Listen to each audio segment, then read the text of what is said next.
Amados hermanos del grupo Edificados en la Palabra, y amigos que nos siguen día a día a través de este medio, les saludo en el amor del Señor, su hermano en Cristo Jesús, David Meléndez Pérez desde México. Paz a vosotros. Continuando con el estudio de la primera carta de los Corintios, donde podríamos decir que esta epístola de Pablo se puede describir como una carta de amonestación y corrección a una iglesia con problemas, pero también de una profunda instrucción doctrinal y moral. De ahí el título del eslogan de esta, la epístola que revela el carácter personal de Pablo en esta tercera semana. Como subtema, la relajación moral en la iglesia. Y el tema que nos ocupa el día de hoy, el caso de la inmoralidad de la iglesia, parte 2. Lo que la iglesia debe de hacer para tratar la inmoralidad dentro de ella. En esta mañana continuaremos con la segunda parte, el caso de la inmoralidad en la iglesia, como ya lo mencioné hace rato o hace un momento, pero antes les hago la siguiente pregunta, mis amados hermanos. ¿Qué debe hacer la iglesia cuando se halle el pecado de inmoralidad? ¿Qué debe de hacer, hermanos? ¿Qué debemos hacer cuando encontremos el pecado dentro de esa comunidad? Y es precisamente, amados hermanos, el título de esta reflexión, lo que la iglesia debe de hacer para tratar la inmoralidad dentro de ella. El objetivo de esta reflexión es preservar la integridad de la iglesia, disuadir a otros de pecar y ayudar al miembro que ha pecado a arrepentirse y ser perdonado. Para lo cual, mis hermanos, vamos a analizar 6 puntos importantes que la iglesia debe de aprender para evitar que la comunidad se encuentre en un pecado inmoral. Vamos a leer 1 Corintios capítulo 5, versos 6 al 13. Estos versos tratan sobre la necesidad de la disciplina en la iglesia de Corinto y para lidiar con el pecado grave de uno de sus miembros. Tengan a su mano la Biblia y acompáñame a leer con su vista. Dice 1 Corintios capítulo 5, verso 6, la jactancia de ustedes no es buena. ¿No saben que un poco de levadura fermenta toda la masa? Limpien la levadura vieja para que sea masa nueva, así como lo son en realidad sin levadura, porque aún Cristo, nuestra Pascua, ha sido sacrificado. Por tanto, celebremos la fiesta no con la levadura vieja, ni con la levadura de malicia y maldad, sino con panes sin levadura de sinceridad y de verdad. En mi carta les escribí que no anduvieran en compañía de personas inmorales. No me refería a la gente inmoral de este mundo, a los codiciosos y estafadores o a los idólatras, porque entonces tendrían ustedes que salirse del mundo, sino que, en efecto, les escribí que no anduvieran en compañía de ninguno que, llamándose hermano, es una persona inmoral, o avaro, o idólatra, o difamador, o borracho, o estafador. Con esa persona ni siquiera coman. Pues, ¿por qué he de juzgar yo a los de afuera? ¿No juzgan ustedes a los que están dentro de la iglesia? Pero Dios juzga a los que están fuera. Expulsen al malvado de entre ustedes. Amén. Vamos a ver el primer punto. La iglesia debe de aprender algo. Pablo condena directamente la arrogancia de los miembros de la iglesia de Corinto.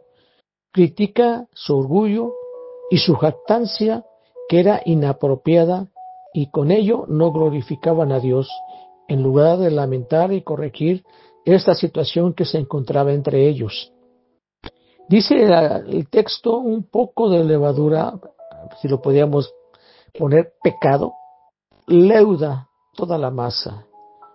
Pablo usa esta metáfora para ilustrar a la Iglesia la naturaleza corrosiva del pecado y que el pecado de un solo individuo, si no es atendido, tiene el poder de propagarse y corromper a toda la congregación, mis hermanos.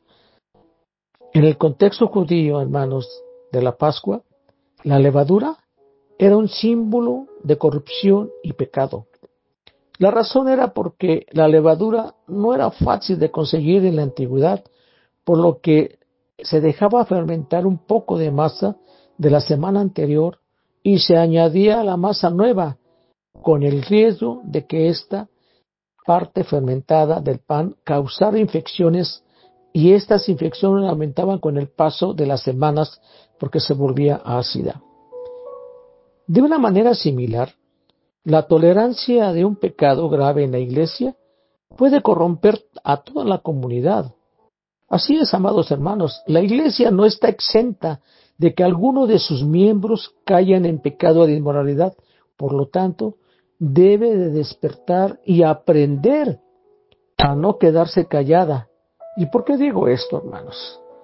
Es sabido por muchos de ustedes que la Iglesia ha vivido la inmoralidad dentro de la comunidad. Y eso es realidad. Y la Iglesia, en ocasiones, pasa por alto el pecado y el estilo de vida de un hombre o de un hermano, o solo porque es el pastor o un líder de la comunidad, e inclusive fuera de ella se porta en pecado. Si la Iglesia acepta al miembro que está viviendo claramente en pecado, otros comenzarán a creer en ellos y también pueden ser aceptos aunque pecaran, hermanos. Si no hay una restricción sobre el pecado, entonces el pecado crecerá en la Iglesia. La solución que se da es purgar la vieja levadura, es decir, quitar el pecado y la malicia para que la Iglesia se mantenga como una masa nueva, libre de corrupción.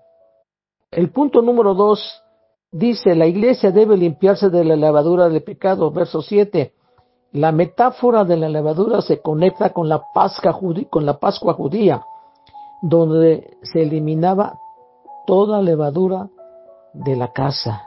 Al grado, hermanos, fíjense, al grado que a las familias judías se les exigía por ley que se eliminara toda la levadura de la casa antes de celebrar la Pascua. Se les exigía incluso que encendieran velas y buscaran por toda la casa migajas de levadura que hubieran caído al suelo y debajo de la mesa o en otros muebles. Era tan estricto eso porque querían ser la pureza. Pero para nosotros, amados hermanos, Cristo es el Cordero de nuestra Pascua, cuya muerte sacrificial limpia a los creyentes. El sacrificio de Cristo no es solo para perdón, sino también para santificación, y la Iglesia debe honrar ese sacrificio con una pureza colectiva.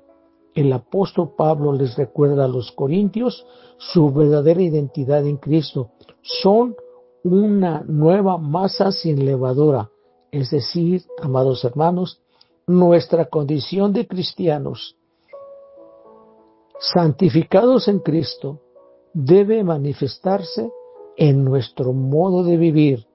El verdadero cristiano debe vivir de acuerdo con lo que ya es en esencia.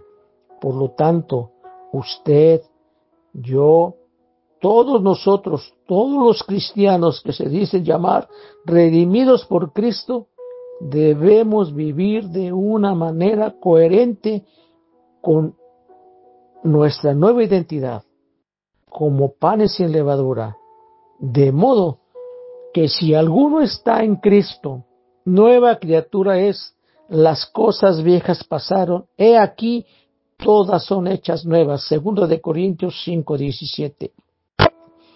Punto número 3. La Iglesia debe celebrar la fiesta, es decir, debe limpiarse. ¿Qué es la fiesta?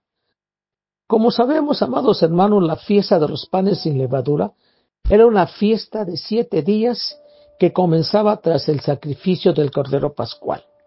A los judíos se les prohibía comer cualquier alimento leudado durante esta fiesta. Éxodo 12:15 y Levítico 23:5-8. Anote esos textos para que usted los lea en casa y corrobore lo que le estoy diciendo. Así que celebremos la fiesta. La palabra fiesta está en el tiempo presente, lo que significa, hermanos, una acción continua.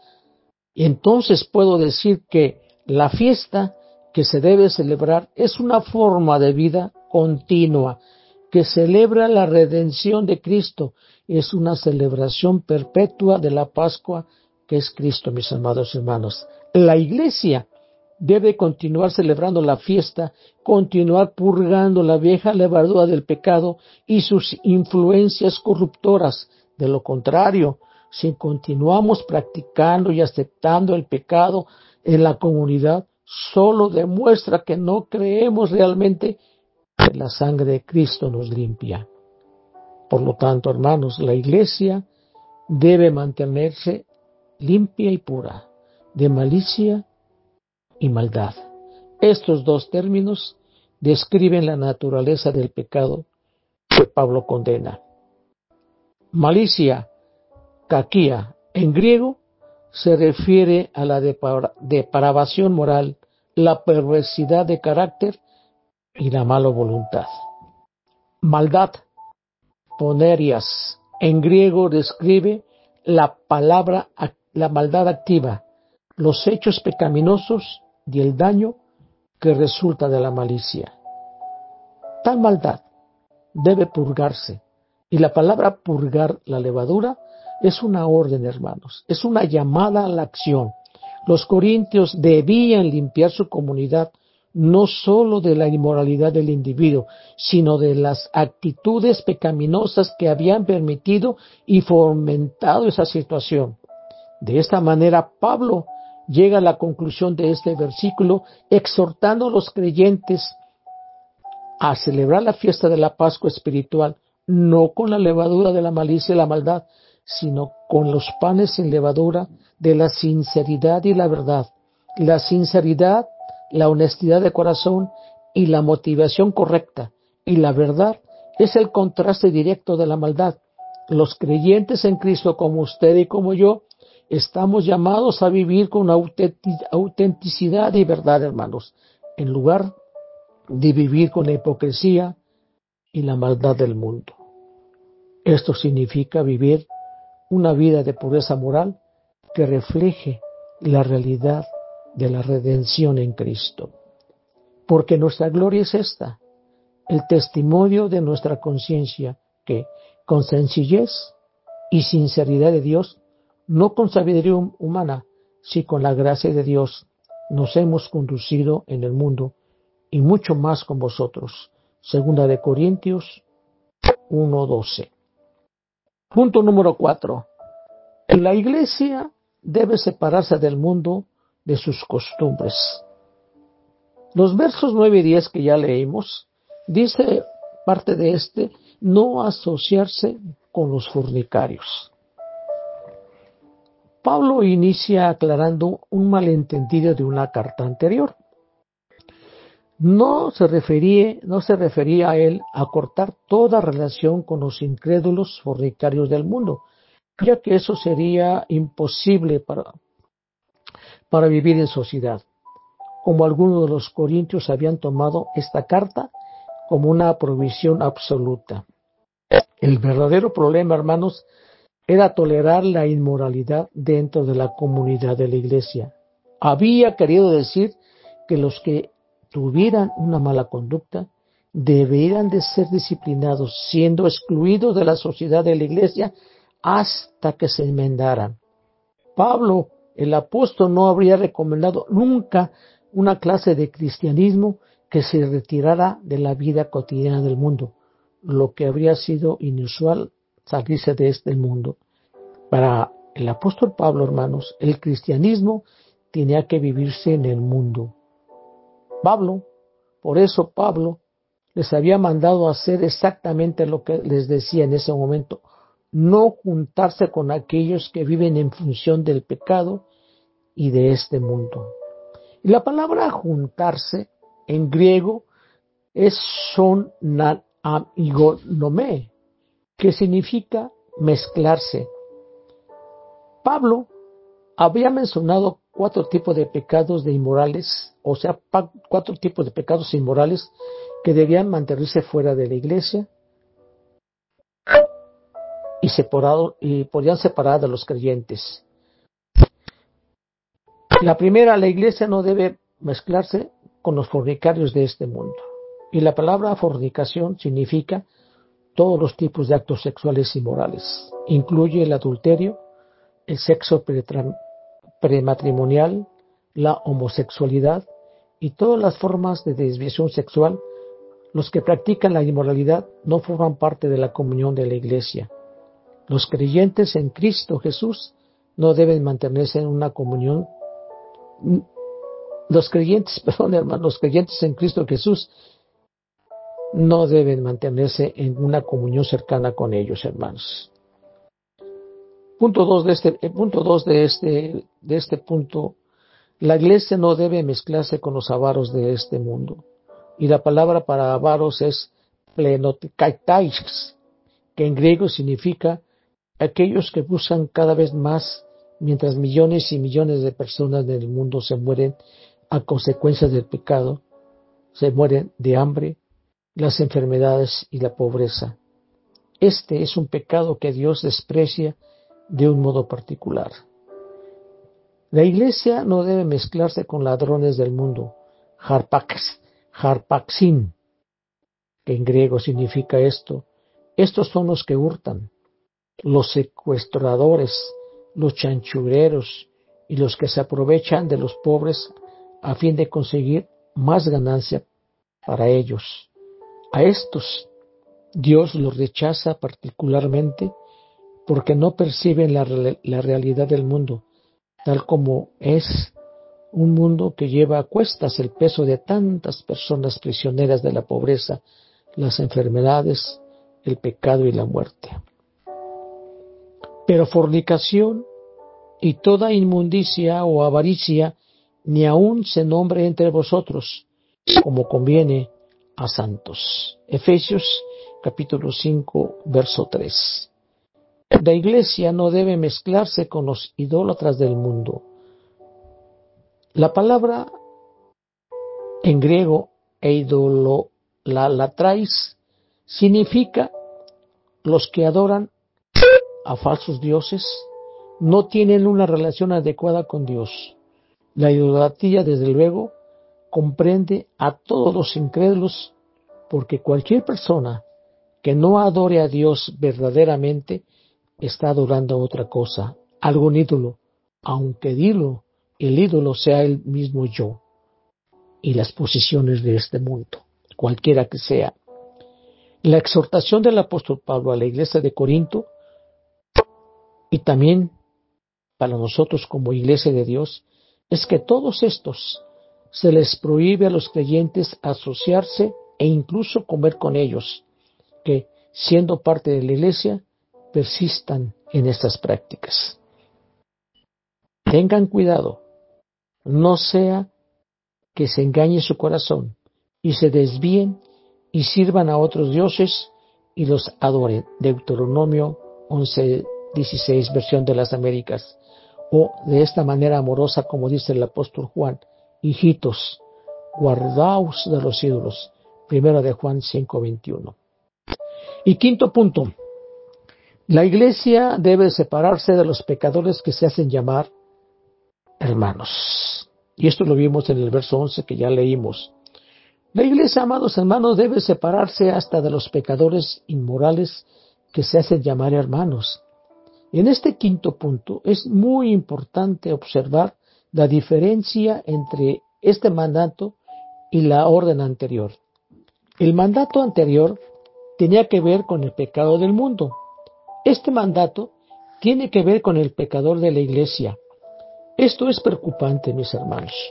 ¿Cuántos casos hemos sabido de algunos hermanos que eran fervientes en la fe en Cristo Jesús, que eran bastante colaboradores, inclusive predicaban y dirigían, ayudaban en la iglesia, y de repente regresan a los pecados inmorales del mundo. Pero lo más triste es que ahí se quedan, hermanos, rehusándose a arrepentirse. Ante esa situación, el apóstol Pablo nos indica la medida disciplinaria. Pablo ordena explícitamente: con él tal, ni aun comáis. Esta es la medida más severa para los miembros de la iglesia que persisten en el pecado. Y en el sentido de comer, la expresión se refiere a la comunión fraternal, especialmente la participación en la cena del Señor y las comidas comunitarias de la iglesia. Al prohibir esta comunión, la iglesia hace un llamado a la disciplina y a la restauración del pecador. Por supuesto, la iglesia debe de tratar de restaurar al hombre, al hermano, al miembro que está pecando. La iglesia debe de seguir el proceso de reconciliación y disciplina explicados por Cristo. Y esto lo vemos en Mateo capítulo 18, versos 15 al 20, que en esencia yo podría decir que este pasaje es un común manual para la reconciliación y la disciplina en la iglesia.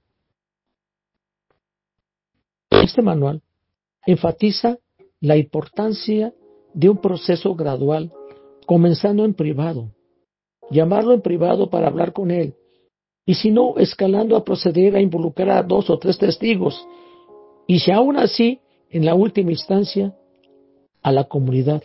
Se llama a la comunidad para resolver el conflicto si es necesario. Lo más importante, hermanos, es la restauración del pecador, no su castigo. Hay que considerar que la presencia de Jesús en medio de la congregación valida la autoridad que les confiere para administrar esta delicada tarea, siempre actuando con amor y buscando la redención. Sin embargo, hermanos, si el hombre, el miembro, el hermano se rehúsa a responder y a arrepentirse, los intentos misericordiosos de restauración que se hayan hecho, la iglesia no tiene otra opción que separarse del hombre. Recordando, amados hermanos, que el propósito de la disciplina no es la condena, sino el arrepentimiento y la restauración del creyente. Es un intento de hacer que la persona se dé cuenta de su pecado y vuelva a la comunión con Dios y la iglesia. Y si no es así, hay que separarlo. La iglesia tiene que actuar y tiene que despertar. Pasando al sexto y último punto de esta reflexión, la iglesia debe juzgar solo a aquellos dentro de la iglesia. Dios juzga a aquellos fuera de la iglesia. Primera de Corintios 5:12 se centra en la autoridad y la responsabilidad de la comunidad cristiana para ejercer juicio sobre sus propios miembros, en contraste con el mundo exterior. Este versículo es clave para entender la disciplina dentro de la iglesia, según el apóstol Pablo. Los que están fuera era la expresión que usaban los judíos para referirse a los gentiles, a los que no formaban parte del pueblo escogido. Pablo utiliza esta expresión refiriéndose a los no creyentes, a los incrédulos, a las personas que no forman parte de la comunidad cristiana. El argumento que el apóstol Pablo da es que ni él ni la iglesia tienen la autoridad para ejercer juicio sobre los incrédulos. El juzgar a los de afuera es una tarea que le corresponde a Dios, y solo a Dios, hermanos, porque Él es el único que conoce los corazones. La misión de la iglesia no es condenar al mundo, sino todo lo contrario, salvarlo, llamarlos del pecado. Pablo plantea esta pregunta: ¿no juzgan ustedes a los que están dentro de la iglesia? Y esta pregunta es para resaltar la responsabilidad que la iglesia de Corinto tenía, y también para nosotros en la actualidad es una enseñanza de la que tenemos que hacer como comunidad. La iglesia de Corinto, al tolerar el pecado entre sus miembros, estaban fallando en su deber de juzgar y mantener la pureza de la comunidad. La responsabilidad de la Iglesia en la actualidad es la de juzgar a sus propios miembros, no para causar sufrimiento, sino para rescatar a la persona del pecado y proteger al resto de la comunidad. Es un proceso de disciplina y renovación de la comunidad de fe, hermanos. Esta disciplina puede incluir la amonestación, la exclusión de la comunión y, en última instancia, la expulsión si no hay arrepentimiento. Y el versículo 13 dice: porque los que están afuera, Dios los juzgará. Quitad pues a ese perverso de entre vosotros. Esta afirmación reafirma la idea del versículo, pues, ¿por qué he de juzgar yo a los de afuera? El juicio final del mundo, de este mundo incrédulo, de este mundo pecador, pertenece a Dios, solo a Dios, hermanos, no a la Iglesia. Los creyentes como usted y yo debemos confiar en Dios, en su justicia, y que Él juzgará a los que rechazan su camino. Esta es la conclusión y la orden final de Pablo, con el objetivo de preservar la santidad de la Iglesia y al mismo tiempo buscar la redención de aquellos que han caído en el pecado. Quitad. Ekairete. Esta palabra griega es un imperativo fuerte que significa remover o expulsar. A este perverso se refiere al miembro de la Iglesia que vive en pecado sin arrepentirse. De entre vosotros indica la excomunión y la membresía de la Iglesia local. Como conclusión de este tema, hermanos, un tema que se hace críticamente necesario para que la Iglesia sea un reflejo fiel de los principios de Dios y esté a la altura de su responsabilidad espiritual ante Dios y la sociedad. Que nos quede claro, amados hermanos, la necesidad de la disciplina en la Iglesia, toda vez que es una herramienta para proteger a la congregación de la influencia corruptora del pecado y, en última instancia, buscar el arrepentimiento de la persona pecadora, dejando el juicio a Dios de los que están afuera.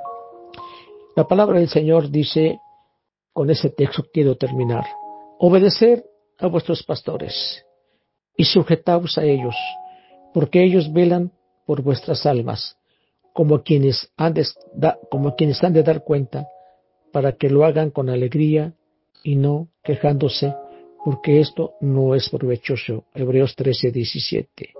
Se despide de ustedes su hermano en Cristo Jesús, David Meléndez Pérez, desde México. Que el Señor les bendiga.